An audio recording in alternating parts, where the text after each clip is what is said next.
I want to get straight into the thick of it. I watched the episode, and as I called you yesterday, I think I've watched one bit at least 5 times. It is the moment where you both walk away and you come back, and you're talking in the corner, and the camera, obviously, you've got mics on you, and explaining why 6% is the limit. Why was 6% the limit? We went in obviously asking for lower, and then we'd had a few discussions before, albeit rushed discussions because we didn't know we were going on it until about 12 hours before. But yeah, we had a ceiling of how high we wanted to negotiate and that we wouldn't go past, and that for us was 6%. And so that was very much, we had to be firm in not going above that. But what you didn't see was we actually went to the wall 3 times, and I think the Dragons were getting a little bit frustrated by the end of it because we took a long time negotiating that deal because we wanted to get it right. And it was actually a Dragon's Den record of the number of times a company's gone to the wall. And by the end of it, they're like, can you please wrap this up? Well, I think like slowing out that process and not rushing into it was really what gave you the opportunity to sit there and sort of divvy up the investment. I noticed, like, obviously it's cut up, it's all show business, and you play the game so well with Lydia. What I really wanted to know was it was like, yeah, we're happy to reduce Steven's investment. Like, would you scale that back? We'll take the workplace, etc., and the investment. But you were really keen on having Deborah in that particular investment round within that 50K. Why was that? They bring such different skill sets. And we'd said beforehand, before we even went on, we wanted those two. Thankfully, they offered because that would have been a bit awkward. But yeah, they bring massively different skill sets. Deborah is just a complete titan in the industry. And as she said, she's really well connected in this space to budget holders for us at the end of the day. Stephen, complete opposite, whereby he's content king, short form video. We can come on to this, but to build a brand, you need to be fantastic on the content side of things. And so that was the impetus for us wanting Stephen. However, actually what we then found out in the den is that he's made a couple of recruitment tech investments recently, so he's actually really knowledgeable in the space. So that was a bit of a bonus to us that he actually brings quite a lot of expertise and is quite well connected in recruitment. When he said, I think I know, like, I know, not I think, I know the roadblocks you're going to run into, in that moment, did you actually understand what those roadblocks were going to be? Because you know your business so well. No, we thought the roadblocks would be little potholes, and we realized they're actually the Grand Canyon that we drove into. But you don't know that at the time, do you? No. And yeah, so I mean, there's been so many roadblocks, as any founder can probably relate to, and you live in delusion land and don't think there'll be any. Yeah, but I think that's it. That's like the game that you're playing is being delusional, because if you were normal, you wouldn't choose this path. You pump out so much content, like more than any other human being naturally could. You've got a great team that you're building at Ivee that obviously is going to get some work desks inside this penthouse at some point. Outside of all of that, was the experience of going and doing it almost like a small win for you? Definitely. And I think it is testament to, how luck comes from preparation. And what I mean by that is we weren't originally cast on the show. We got a call the day before saying, can you be on a train in 2 hours to film first thing tomorrow morning? And we were able to say yes to that because we live in a state of being constantly prepared. We can pitch the business quickly. We rustled up. It felt like there was two headlines here. It was Dragons Den nominees, or what, like, guests come on within 12 hours. And then the second one was winning. Yes. Yeah. And I think being in a position where you can jump at those opportunities because you know all of your numbers, you could answer any question that they would field at you're able to say yes. Whereas if we had got the call 6 months before, where we literally, like, the idea didn't even exist, we weren't a business, we probably wouldn't have been able to say yes because it would have been a bad business decision. So that was the internal way up that we made. We would never have said no to it. There was just no way.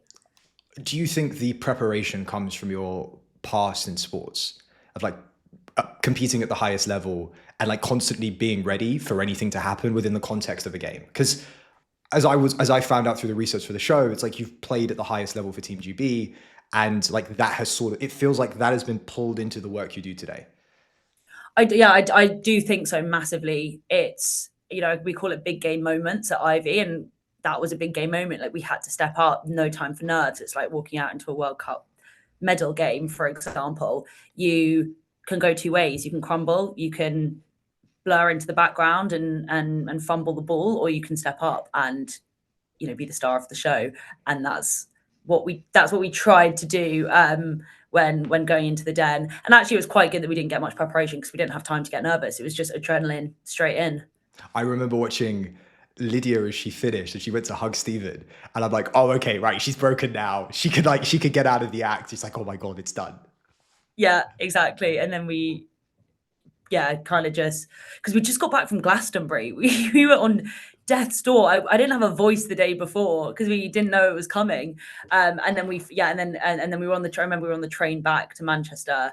We actually got a car with Tuka Solomon and Joe Wicks, who were two of the dragons. They were like, oh, we'll give you a lift in their, you know, private chauffeured car.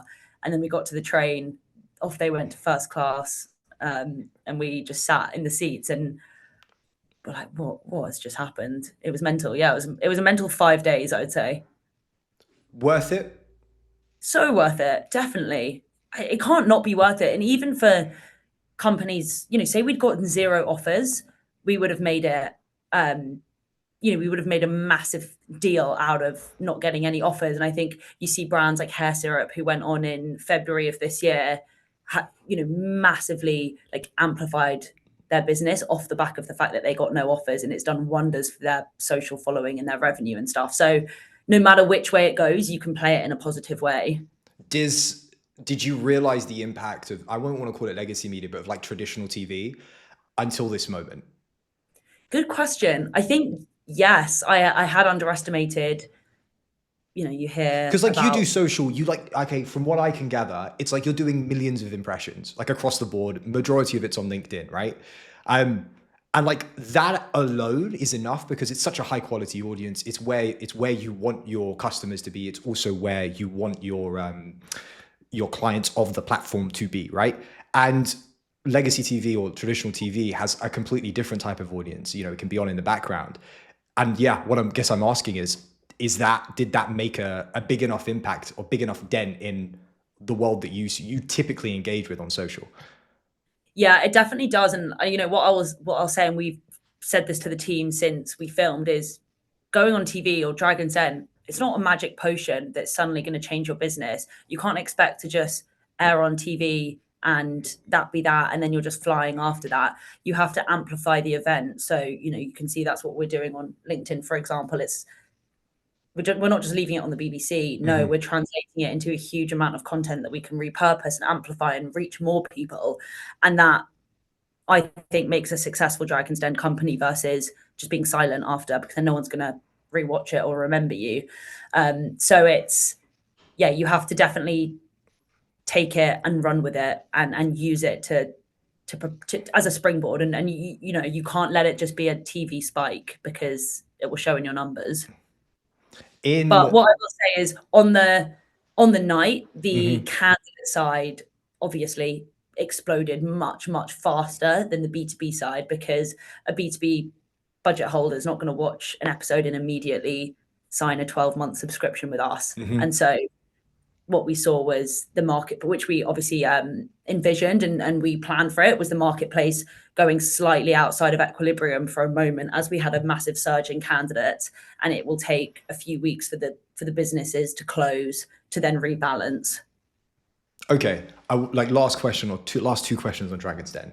I've heard the lift up is like an incredibly long ride up. Is that true? You know what? It's not a real lift. There's no floors that it covers. So you're just in the lift waiting. Yeah, but you do have to push the button and the doors do close. And you just have to stare straight ahead while there's a fat camera getting your side profile, which is lovely. Brilliant. On the way out, when you were, as I'm sure you were probably like sitting there going, yeah, great, we got it. If Steven hadn't thrown in the kicker of the workplace, would you have taken his investment at the reduced valuation? Great question. I think we would have negotiated more and harder for what we would, because his fund, Flight Fund, they have ownership targets, and that's why he's so gung-ho on 7.5% and or 5%. Because he'll roll that into like another round, and by the time you exit, or there's double digit ownership. Exactly, because otherwise it just economically doesn't make sense for the fund. And so what we would have done is just scaled up the amount he was putting in so that he could hit that ownership target. Did you know that going in? No. Interesting. But it makes a lot of sense. Yes, exactly. Whereas the other dragons don't invest via a fund. It is just an angel ticket. So their thesis is slightly different, which is why Peter Jones particularly doesn't invest in loss-making businesses, because he wants to realize sooner. Okay. So obviously, like you said on the show, you're not making any profit for the next 3 years, but then you get into profitability, do 12 million, and then I think it's 12 and then 300 million as you go globally. When we think of VC today and the landscape, and you obviously are incredibly vocal about this online, like where's the value add? From a fund? From a fund perspective. Great question. And I think it's changing, to be honest, because as we know, the barriers to building is as lower than they've ever been. It's never been easier to build a tech company, which is fantastic with products like Lovable, but that means that more people can build. And I believe that means it's never been more important to have brand equity, a brand voice, and that all comes back to content creation and distribution. So at least what I look for in funds isn't, you can introduce me to B2B partners, because our B2B outbound sales strategy can effectively do that. But if you have the ability to connect me with content creators, content distributors, if a fund, for example, literally is as simple as has its own podcast studio that you can use, like 20VC have that here in London, that's actually really value add for businesses, because content now is so important in building to set you aside from all of the other people that are probably building a very similar product to you quite easily.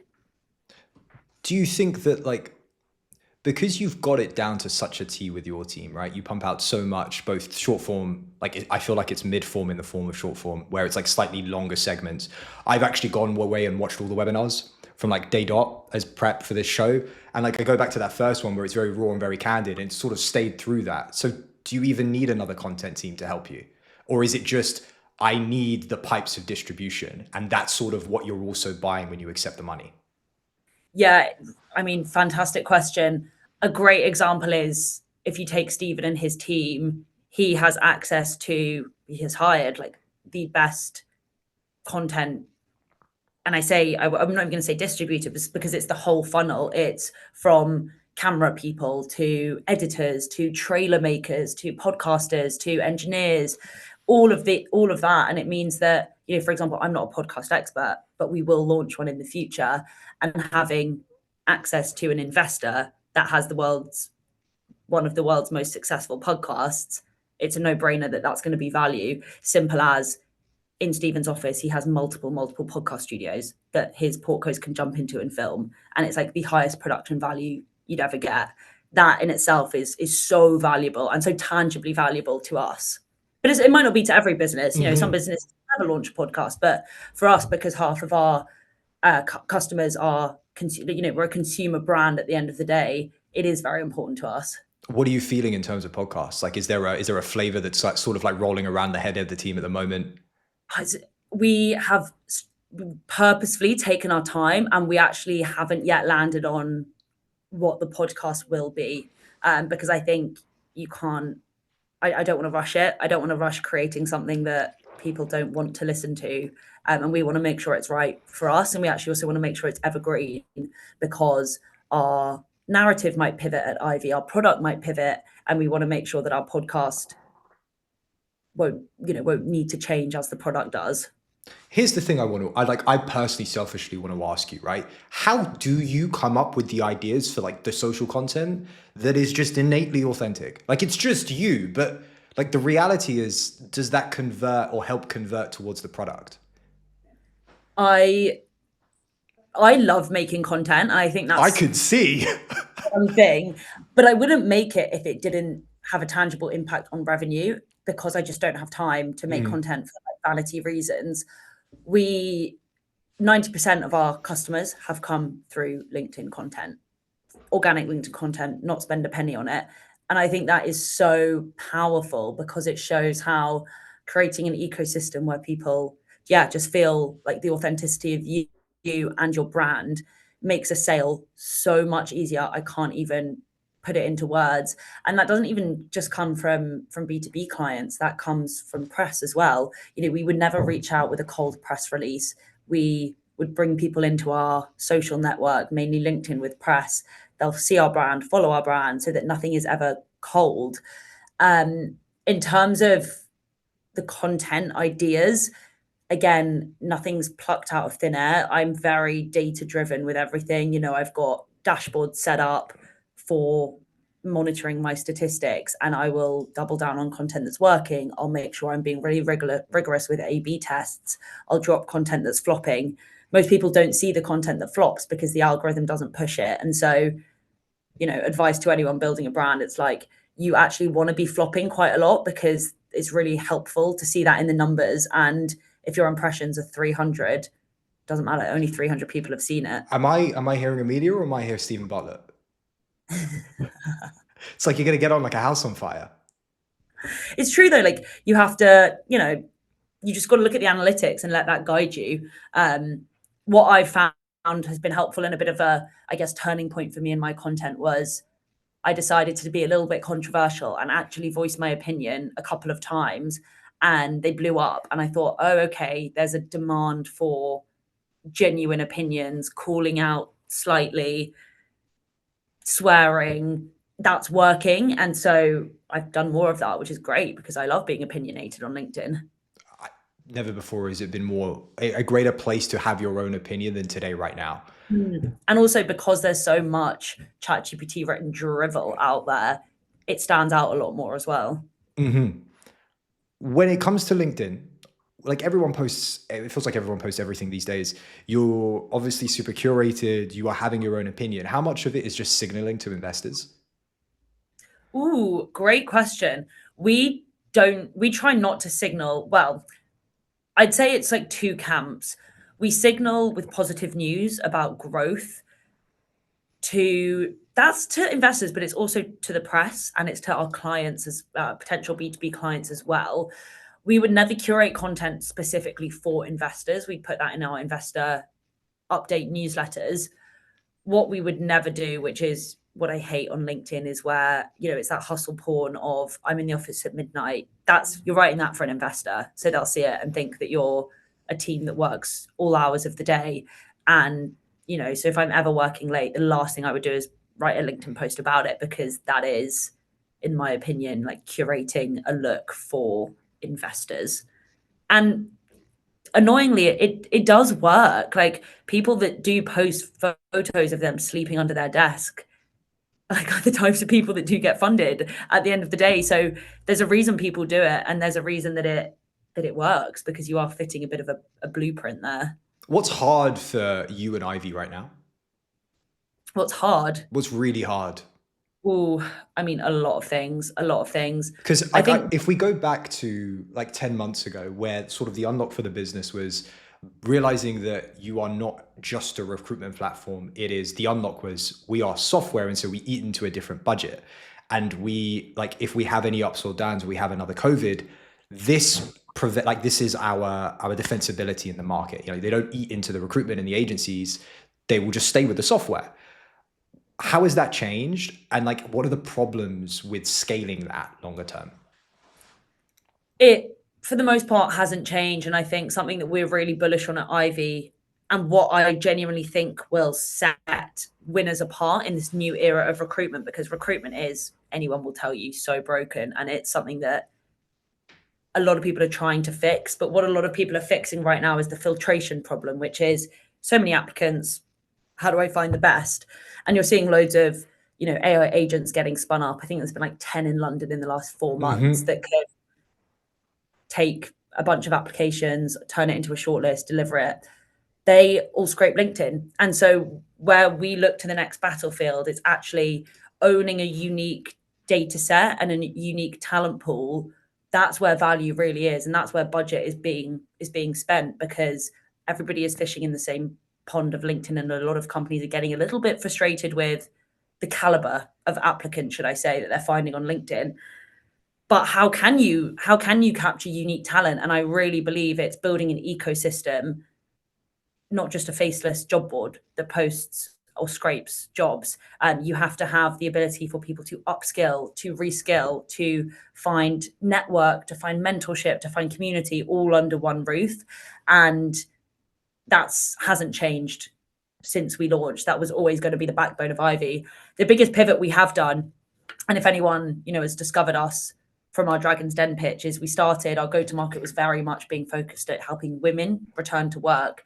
And we very quickly realized that the problem is so much bigger than that. And there is candidates across every industry that are finding themselves needing to pivot, being made redundant in the age of AI layoffs. And we're entering a world where there are mass redundancies happening, but there's also brand new roles, brand new departments getting created, of which companies need a very recently upskilled AI fluent workforce, and candidates that exist outside of employment can upskill very quickly right now on the latest tools. And those are the tailwinds that we're betting big on at Ivee. The mission was centered around mum, right? And as the company's grown, as you grow and sort of you look into the future, this is bigger than just getting mothers back to work and sort of the mother tax that you've talked about. But does it hurt a little bit that it's got to grow so big that the focus is at mums? No. And the reason I say no is because you can't solve a problem meaningfully if you can't solve it at scale. And what I mean by that is we have unlocked more clients since we've slightly pivoted that narrative. We've unlocked more funding since we've pivoted that narrative. And we don't want to be a lifestyle business, because to solve this problem at scale for women, for mothers, but for anyone, you have to build a huge business. And fundamentally, we are also helping candidates that aren't mums but are experiencing this problem just as much. For example, somebody that's returning from cancer treatment, or somebody that's been made redundant that's having to pivot their career because their job was taken by AI. The pain points are the exact same. The barriers are the exact same. That actually we want to solve this problem for absolutely all of those candidates. I love it. It's so the mission's still there. It's just at the core and center of the mission now, rather than it is the entire mission. And sort of that is that Exactly. what keeps you going? Is that what just wakes you up every morning, being like, I get to solve this for mum? Yeah, exactly. And it's now become so much bigger, and the amount of messages we get hearing people's individual stories means that there's now 70,000 versions of my mum out there whose stories I know, because I see in the data why people are joining Ivee, what the problems are that they're facing. And that's really, that is exactly what keeps us going, especially after last Thursday, the amount of messages that we've received from people of all walks of life that are facing challenges. It's a very human problem, and it's fantastic that we're, at the end of the day, helping people land jobs where they've been applying for 3 years without any luck and It's a making a few horrid tweaks. market.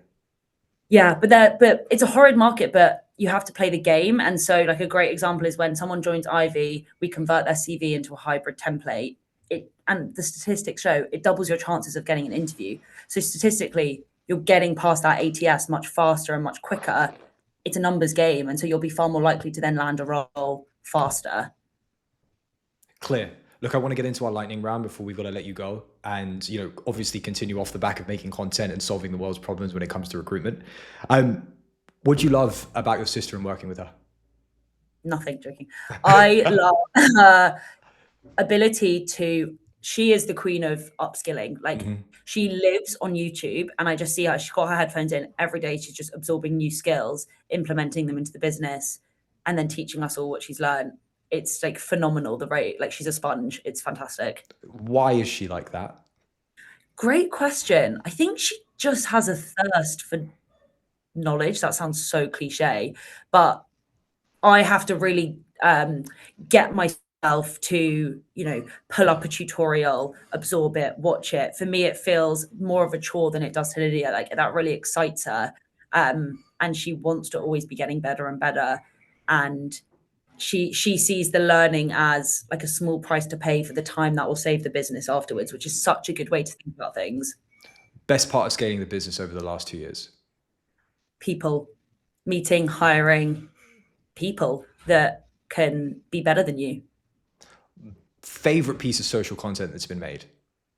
Oh my God, that's like picking your favorite child. Maybe the one we just put out today is a quick fire founder versus investor with Stephen. So, oh, he's already got you making content. Jeez Louise, the guy doesn't miss. All right. That was actually us. Oh, so it came from you. Even better. One of the things I love to ask founders on the show, because it's just incredible to see who your inspirations are, but also who you sort of have consumed in the past. Who's on your Mount Rushmore of founders? Oh my gosh, that is such a good question. So that's 4. It can be from any time period in history, and it's whatever the definition of founder is to you. Bill Gates. Interesting. Okay. Do you want my reasons? Yeah, you can throw them in if you'd like. Okay. Bill Gates, for his philanthropic angle and mission behind what could be seen as just quite a boring software company. I would say that's maybe a loose way to describe it. But I do think he's been able to make Microsoft more than it is. Yeah, I would say. Amy Smale, founder of Odd Muse, she's awesome because of the founder brand and the vulnerability I think she's been able to bring to what is a clothing brand. So you might see it as oh, it's not, I don't know, how much behind the scenes can there really be of making clothing, but she's really good at peeling back the curtain. And for example, she'll film her really boring stock taking meetings, but it's really interesting, and I find myself watching it, and I think that makes for good content. Anton at Lovable, and what I like about him is he does build out loud, and he signed the founders pledge, which again is that philanthropic angle, because I think again when you're building very scalable tech, at least seeing a founder that cares about the world whilst they're doing that is so important, especially as a lot of these future massive players are emerging. How many more do I have? You've got 1. Oh God, that's hard. Can I say Lydia? Yeah, of course you can. Yeah, Lydia. Why? Because she has the tenacity and drive that I think every founder should have, and I think she could build any business in the world. And so what Ivee gets done, she's just going to go back to the beginning and just rack and stack. Yeah, I think she's a serial founder. Oh, come on. Sure. You've got to let me do a deep dive with Lydia. Yeah, you should get her on here. She's never done any, from what I can find, she hasn't done a long form by herself. We've got to get her on the show. Amelia, this has been a pleasure. Thank you for being a Dragon Slayer. We'll see you soon. Thanks for having me. See you soon. Pleasure.